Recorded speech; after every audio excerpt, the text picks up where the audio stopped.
십자가 붙들고 있는가.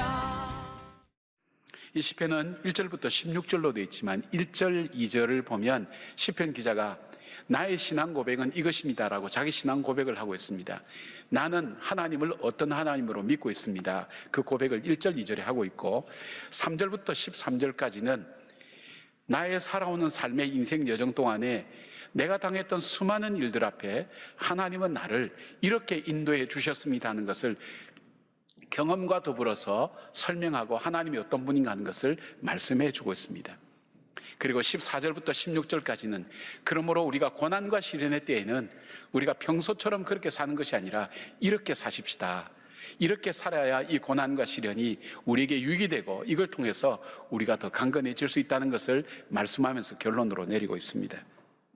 먼저 1절, 2절은 시인이 자신의 경험을 통해 하나님이 어떤 분인가 하는 것을 고백했던 그 고백의 내용들이 이 1절, 2절에 나오고 있습니다. 우리가 함께 1절, 2절 읽어보겠습니다. 같이 읽겠습니다. 지존자의 은밀한 곳에 거주하며 전능자의 그늘 아래에 사는 자여, 나는 여호와를 향하여 말하기를 그는 나의 피난처요 나의 요새요 내가 의뢰하는 하나님이라 하리니. 시편 기자는 어떤 종류의 어려움과 시련이 오더라도 하나님께서 나를 반드시 보호하시고 인도하시고 공급하시는 하나님이 되셨다는 것을 고백하고 있습니다. 그날 하나님을 그에게 있어서 고백할 때 그는 네 가지를 들어서 고백을 합니다. 하나님 내 삶에 은밀한 곳이 되어주셨다. 그 다음에 나의 그늘이 되어주셨다. 나의 피난처가 되어주셨다. 나의 요새가 되어주셨다. 사실상 자기 인생에 어떤 문제가 와도 모든 것을 다 막아주시고 보호하시고 공급하시는 그 하나님 모습을 다양하게 표현하고 있습니다. 여기 은밀한 곳은 적이 이르지 못하는 높은 곳을 말합니다. 그늘은 새끼를 보호하기 위해서 자신의 날개로 덮은 어미새의 이미지를 그렇게 얘기해주고 있습니다. 피난처는 낮에 무더위나 밤의 추위 혹은 대적들의 공격에서 피하며 쉴 수 있는 곳을 말합니다. 요새는 백성을 지키기 위해서 높은 산에 세운 견고한 성곽을 의미합니다. 성곽에는 막루가 있어서 적이 누구이며 어떻게 오는지를 알 수 있는 높고 안전한 곳을 그렇게 의미합니다. 시편 기자는 다양한 시련과 고통 속에서 경험한 하나님을 단순히 그냥 하나님으로 부르지 않고 하나님의 다양한 이름을 부릅니다. 지극히 높으신 분인 엘리온, 전능하신 분인 엘샤다이, 언약하신 것을 바로 이루시는 여호와, 그리고 내가 어떤 상태에서도 달려갈 수 있는 나의 하나님인 엘로하이, 이렇게 고백하고 있습니다. 하나님의 보호하심과 인도하심이 정말 잘 표현되어진 네 가지로 하나님 나에게 은밀한 곳이 되어주셨다. 나의 그늘이 되어주셨다. 나의 피난처가 되어주셨다. 나의 요새가 되어주셨다고 그렇게 합니다. 이것을 가장 잘 표현한 시가 있습니다. 이 독일 개신교 찬송가 뒤에 있는 길나서는 이를 위한 기도에 보면 바로 이 말씀의 의미를 잘 표현하고 있습니다. 제가 한번 읽어드리겠습니다. 주님이 그대 앞에 계셔서 그대에게 바른 길 보이시기 바랍니다. 주님이 그대 곁에 계셔서 그대를 팔로 껴안아 지키시기 바랍니다. 주님이 그대 뒤에 계셔서 못된 사람들의 나쁜 계획에서 그대를 보존하시길 바랍니다. 주님이 그대 아래에 계셔서 그대가 떨어지면 받아주시고 그대를 덫에서 끄집어내시기를 바랍니다. 주님이 그대 안에 계셔서 그대가 슬플 때에 그대를 위로하시기를 바랍니다. 주님이 그대 둘레에 계셔서 남들이 그대를 덮칠 때 막아주시기를 바랍니다. 주님이 그대 위에 계셔서 그대에게 복 주시기를 바랍니다. 이처럼 그대에게 은혜로우신 하나님이 복 주시기를 바랍니다. 그렇게 표현하고 있습니다. 참 잘 표현했다고 그렇게 생각합니다. 그래서 시인은 여기서 우리가 은밀한 곳에 거하고 전능하신 자의 그늘 아래 거해야 한다고 고백을 하면서 옆 앞에 말하는 우리가 은밀한 곳에 거하고 하는 이 거한다는 표시는 요셰브라는 이 단어인데, 이 단어는 분사 형태로 되어서 지속적인 것을 얘기합니다. 쉽게 말하면 우리가 이런 복을 받기 위해서, 이런 하나님이 되기 위해서 우리의 삶이 지속적으로 하나님과의 친밀한 관계를 유지하고 하나님 안에 머물러 있어야 된다는 것을 그는 이야기하고 있습니다. 모든 사람에게 다 이런 축복이 주는 것이 아니라 하나님 안에 머물러 있는 사람에게 하나님께서 지속적으로 주시는 축복이 있다는 거예요. 뒤에 거한다는 그 단어는 이틀로난이라는 이런 단어인데, 이거는 뭐냐면 하나님과 진정한 교제를 나누는 사람이 지속적으로 받는 복이 어떤 복인가 하는 것을 표현하고 있습니다. 그러니까 이 시편 기자가 고백한 그 하나님으로부터 오는 보호함과 인도함과 공급함을 받는 인생은 바로 하나님과 친밀한 관계를 지속적으로 유지하고 있는 그 사람, 하나님과 계속 교제하는 그 사람에게 주어지시는 하나님의 축복이라는 것입니다. 그리고 자기 삶의 경험을 통해서 그는 3절부터 13절까지 하나님 나에게 어떤 하나님이었다는 것을 설명해 주고 있습니다. 3절에서 13절 이래 보시면 이 본문 속에는 시공을 가리지 않고 인간을 위협하는 모든 종류의 위험을 다 나열하고 있습니다.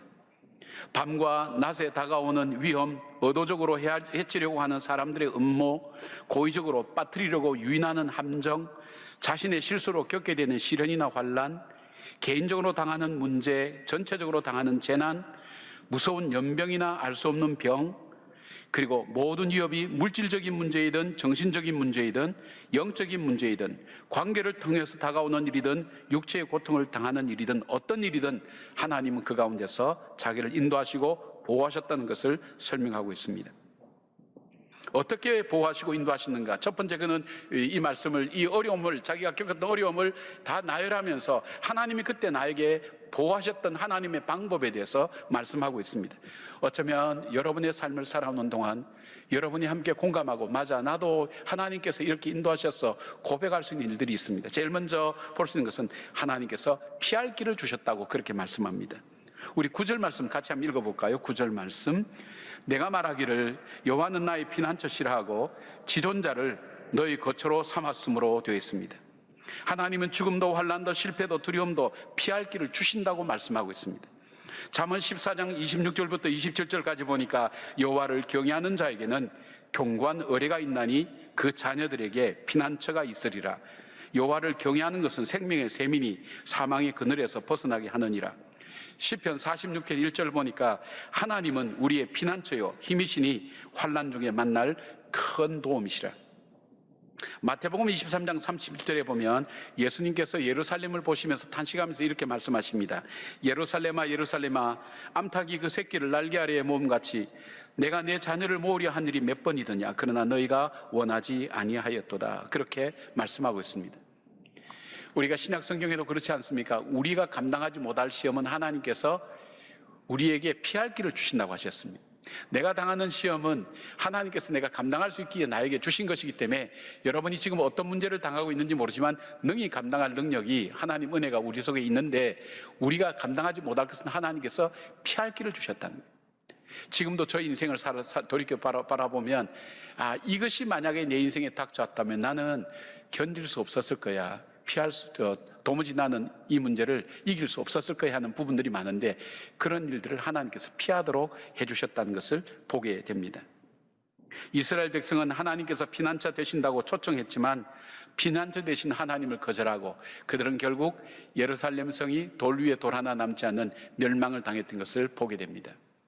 두 번째로 시편 기자가 하나님은 자기를 어떻게 인도해 주시는가? 방패가 되어 주신다고 했습니다. 4절 말씀 같이 읽겠습니다. 4절 말씀 시작. 그가 너를 그의 기소로 덮으시리니 내가 그의 날개 아래에 피하리로다. 그의 진실함은 방패와 손방패가 되시나니. 자신이 언약한 것을 신실하게 행하시는 분, 그 성실하심으로 내 삶 속에 내 인생의 방패와 손방패가 되어주신다. 큰 것도 막지만 근접해서 나에게 다가오는 것들도 막아주시는, 뭐든지 주님께서 피할 길과 막을 길을 주신다는 것. 창세기 15장에 보면 1절 보면 아브라함이 조카 롯을 구하고 그 연합군들이 공격해서 조그만 400명 가지고 싸웠던 이 아브라함에게 쳐들어오면 어떻게 할까는 두려움이 아브라함 속에 가득 차 있을 때 하나님께서 나타나셔서 이렇게 말씀합니다. 아브라함아 두려워 말라. 나는 내 방패요 너희 지극히 큰 상급이라.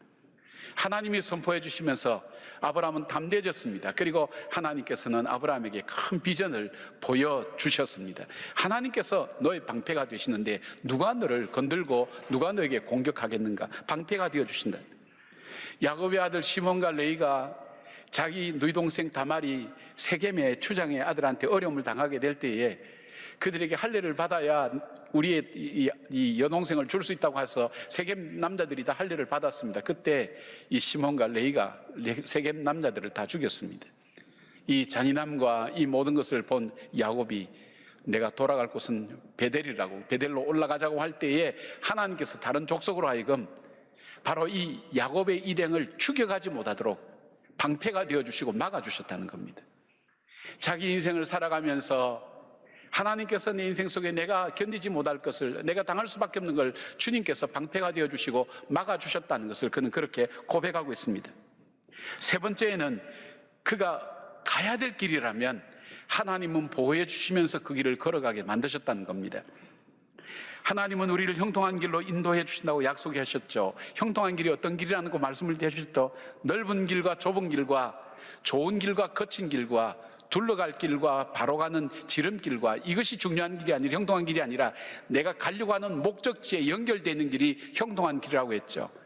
하나님께서 형통한 길로 인도할 때 그것이 거친 곳이라면, 때로는 그것이 좁은 길이라면, 그것이 넓은 길이라면, 그것이 둘러가는 길이라면 그 길에 갈 수 있도록 하나님께서 예배해 주시고 준비해 주시고 걸어갈 수 있도록 해 주셨다는 그런 말씀입니다.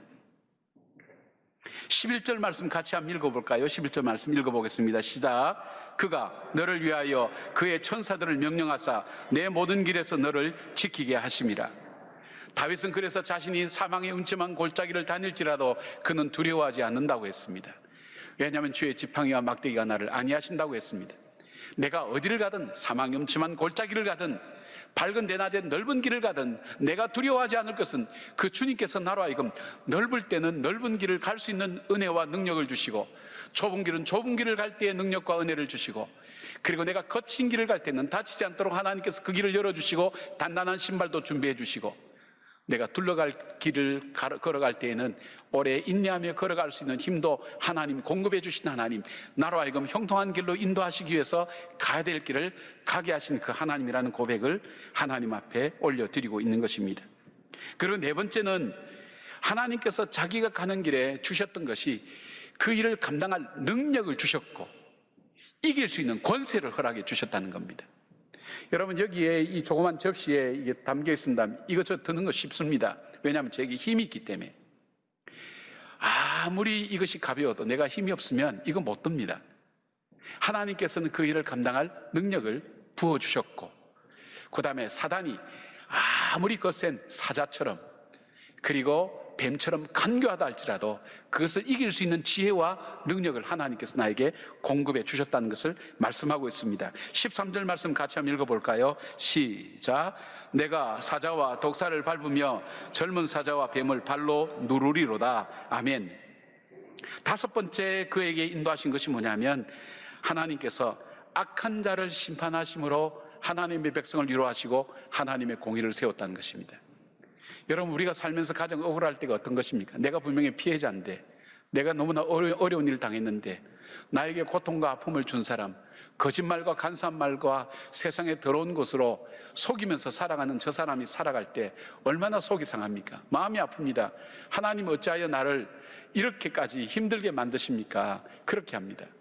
그러나 하나님께서 말씀하신다. 때가 이럴 때에 하나님께서 반드시 심판하신다고 약속하셨습니다. 그 심판을 통해서 하나님은 공의를 베푸시는 하나님 것을 나로 하여금 믿게 만들며 용기가 꺾이지 않도록 하나님께서 붙들어 주셨다는 것입니다.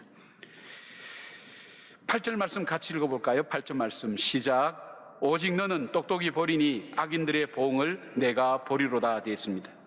시편 37편 1절에 보니까 악을 행하는 자들 때문에 불평하지 말며 불의를 행하는 자들을 시기하지 말지어다. 9절에 진실로 악을 행하는 자들은 끊어질 것이나 여호와를 소망하는 자들은 땅을 차지하리로다. 자, 한번 돌아보십시오. 하나님께서 자기 인생을, 이 사람이 어떤 어려움을 겪은지 몰라요. 아마 모세쯤 되었으면, 다윗쯤 되었으면 모든 어려움을 다 겪었을 거예요. 근데 하나님께서 그 수많은 어려움 가운데 자기를 인도해 오신 하나님의 방법이 뭐냐? 그 하나님 나의 피난처가 되어 주셨다는 거예요. 피할 길이 되어주셨고, 내가 피할 수 있도록 해주셨고, 피난처가 되어주셨다. 내 인생의 방패가 되어주셔서 막아주시고 나를 지켜주셨다는 겁니다. 그리고 내가 꼭 가야 되는 길이라면 그 길을 보호하셔서 아무리 사울이 나를 죽이려고 할지라도 하나님께서 피할 길을 주셨고 살 길을 열어주셨고 오히려 생명의 길을 자기에게 부어주셨던 그 경험들 지나보면 하나님께서 그렇게 인도해 주셨다는 겁니다. 뿐만 아닙니다. 하나님께서 그 고난을 이겨낼 수 있는 능력을 내게 주셨고 그 다음에 아무리 간교하게 다가오고 나를 넘어뜨리려고 하는 사단의 괴각이 있을지라도 독사의 머리를 밟고 사자를 밟을 수 있는 능력과 권세를 나에게 주셔서 그것을 이길 수 있도록 행해 주셨다는 거예요. 그리고 하나님께서 심판하심으로 정말 악한 자들이 이 땅에 살지 못하도록 하나님께서 만들어 주심으로 용기가 꺾이지 않고 담대함으로 주의 말씀 지키고 나갈 수 있도록 내 인생을 보호해 주셨다는 게 이 고백입니다. 사랑하는 여러분의 고백과 일치하지 않습니까? 아멘이십니까? 예. 정말 지난날 살아온 삶 동안에 여러분 그냥 결코 오지 않았을 겁니다. 하나님 이렇게 인도해 주셨다는 것, 말씀을 시편 기자를 통해서 어떻게 인도해 주시는가 하는 것을 하나하나 이렇게 설명을 해드리는 겁니다. 시편 기자는 자기의 고백을 담고 그래서 나는 이 지존자의 은밀한 곳에 거주하며 감히 접근할 수 없는 그 하나님의 가장 깊은 곳에 내가 거주하며 전능하신 그 하나님의 그늘 아래 거하는 것이 지금 내 삶이다. 그러니까 난 담대하게 외칠 수 있어. 그 하나님은 나의 요새야, 나의 그늘이야, 나의 반석이야, 나의 산성이야. 내가 두려워하지 않는 어떤 것이야. 그 하나님 나와 함께 하셨다는 것. 그리고 자기 경험을 통해서 자기 인생을 통해서 이렇게 살아왔다는 것을 바로 이 사람들에게 말씀합니다. 그러면서 마지막 14절부터 16절까지 믿음의 자녀들이 어려울 때 어떻게 살아야 될 것인가 하는 것을 말씀하고 있습니다. 평범할 때와 어려울 때 살아가는 삶이 다르죠. 바로 이 시편 기자는 그러므로 고난과 시련이 우리 인생에 닥칠 때, 힘들 때 우리는 이렇게 살아야 된다는 겁니다. 첫 번째로 그는 하나님을 더욱 사랑하는 삶을 살아야 된다는 겁니다. 왜냐하면 하나님은 그를 사랑하는 자를 건지시기 때문입니다. 두 번째, 하나님을 더욱 알아가는 삶을 살아야 한다고 말씀합니다. 왜냐하면 하나님은 자기를 아는 사람을 높여주시기 때문입니다. 호세아 선지자는 하나님을 힘써알자고 외쳤습니다. 세 번째, 하나님께 더욱 간구하는 삶을 살아야 된다고 말씀합니다. 왜냐하면 하나님은 자기에게 구하는 사람의 기도에 응답하시기 때문입니다. 그리고 자기를 향해 부르짖는 사람, 그 사람이 환난당할 때 그와 함께하며 그와 동행하며 함께하며 그를 건지시고 그를 영화롭게 하시겠다고 약속하셨습니다. 자, 한번 정리를 하겠습니다. 내가 평범할 때 살아가는 그 삶이 신앙생활이 아니라 내가 곤고하고 어려울 때 나에게 있어서 살아야 될 그 어려움을 이겨낼 수 있는 삶의 지혜가 담긴 영적 원리가 뭐냐? 내가 하나님을 더 사랑하는 삶을 살자. 하나님을 더 깊게 하는 기회로 삼자. 그리고 내가 하나님께 더 간구하는 그런 기회로 삼자. 그렇게 삼으라는 겁니다. 자기가 그렇게 살아왔다는 것입니다. 왜 그렇게 살아야 되는가? 그는 이렇게 얘기합니다. 하나님만이 내 인생에 참 만족을 줄 수 있다는 것입니다. 여러분, 우리는 돈만 있으면 만족할 것 같습니다. 남편 있고 아내 있고 자식 있으면 다 만족할 것 같습니다. 정말 만족할까 여러분? 그러면 모든 것 다 가진 사람은 왜 스스로 목숨을 던집니까? 마음속에 만족감이 없어요. 불안한 거예요. 두려운 거예요. 이 세상에 그 어떤 것도 만족할 수 없어요. 시편 기자가 자기 인생을 살아오면서 생각해 볼 때, 이 지난날 돌아볼 때 정말 내 인생을 만족해 하는 것은 아무것도 없었어요. 바닷물을 마신 것처럼 먹으면 더 갈증이 생기는 것이 인생의 욕구입니다. 내 인생을 만족해 하신 분이 하나님밖에 없다는 거예요. 내가 공고함과 어려움 중에도 내가 만족하고 기쁘면 그 공고함과 어려움이 나에게 문제가 되지 않습니다. 근데 그렇게 나에게 그 만족을 주신 분이 그 하나님이시라는 것. 두 번째, 그 하나님이야말로 내 인생을 가치 있고 의미 있게 만드는 하나님이라는 겁니다. 보리떡 5개와 물고기 2마리 별 것 없었지만 그 보리떡 5개와 물고기 2마리가 하나님의 하나님 되심을 드러내고 광야에 모인 사람을 배부르게 만들었던 그 가치 있고 의미 있게 만든 것이 하나님이라면, 삭개오를 버려진 삭개오, 그가 돈 많고 높은 자리에 있었지만 그 삶은 의미가 없었어요. 그 삶을 의미 있고 가치 있게 만든 것이 우리 하나님이라면, 하나님은 오늘도 내가 가치 없고 허무하게 살아가는 내 삶 속에도 역사하셔서 내 삶을 가치 있고 의미 있게 만드신 분이 바로 그 하나님이기 때문입니다. 세 번째, 그 하나님이 길이 되시고 진리요 생명 되신다는 것입니다. 여러분, 제가 이제 우리 교회 온 지 한 20년 됩니다. 20년 올 때는 우리 교회는 전통교회였습니다. 교회가 김동호 목사님 나가고 난 이후에 교회를 어떻게 이끌어갈까, 어떻게 섬겨 나갈까 할 때 그때는 길이 보였어요. 저에게 이렇게 목회하면 되겠다 생각해서 그렇게 쭉 지금까지 해왔어요. 최근에 몇 년 들어오면서 사회가 시대가 바뀌면서 제 마음속에 이젠 길이 안 보인다. 목회할 때 어디로 이 백성들을 인도해야 될지 길이 보이지 않는 거예요. 하나님 앞에 그 문제 때문에 많이 씨름했어요. 하나님, 제가 목회자인데 이 교회를 어디로 이끌어야 될지, 우리가 교만한 얘기입니다. 한 10년은 다른 교회보다는 앞서간다고 생각하고 그렇게 자부심을 갖고 교회를 이끌어 왔는데 이젠 제 길이 보이지 않습니다. 근데 갑자기 제 마음속에 내가 곧 길이요 하는 음성이 팍 들리는 거예요. 하나님이 길이라 하시는 거예요. 여러분에게 돈이 없어서, 건강이 없어서, 아무것도 없어서 막막하다고 생각될 때 하나님 여러분에게 이렇게 말씀합니다. 내가 곧 길이요 진리요 인생의 기준이요 생명이니 너에게 참 소망을 주고 힘을 주는 하나님이라. 아멘이십니까? 네, 아멘입니다. 그 하나님만이 나의 길을 열어가시고 내 삶을 가치 있고 복되게 하시고 그 하나님만이 내 인생에 참 만족감을 주는 그 하나님이라는 것. 자, 그런 마음을 가지고 우리가 14절부터 16절 말씀을 다시 한번 읽어볼까요? 한번 읽어보십시다. 시작. 하나님이 이르시되 그가 나를 사랑한 즉 내가 그를 건지리라. 그가 내 이름을 안즉 내가 그를 높이리라. 그가 내게 간구하리니 내가 그에게 응답하리라. 그들이 환난 당할 때에 내가 그와 함께하여 그를 건지고 용화롭게 하리라. 내가 그를 장수하게 함으로 그를 만족하게 하며 나의 구원을 그에게 보이리라 하시도다. 아멘. 그렇게 살았던 욥, 그 욥은 욥기 23장 10절에 이렇게 고백합니다. 그러나 내가 가는 길을 그가 아시나니 그가 나를 단련하신 후에는 내가 순금같이 되어 나오리라. 우리를 새롭게 만드실 그 하나님을 바라보며 우리가 이 어려운 시기에 이 양에 닥친 어려움 앞에 이 양의 신앙생활 할 바에는 내가 이번 기회가 하나님을 더 사랑하는 기회로 만들어 보자. 하나님을 더 아는 기회로 만들어 보자. 내가 성경을 얼만큼 알지?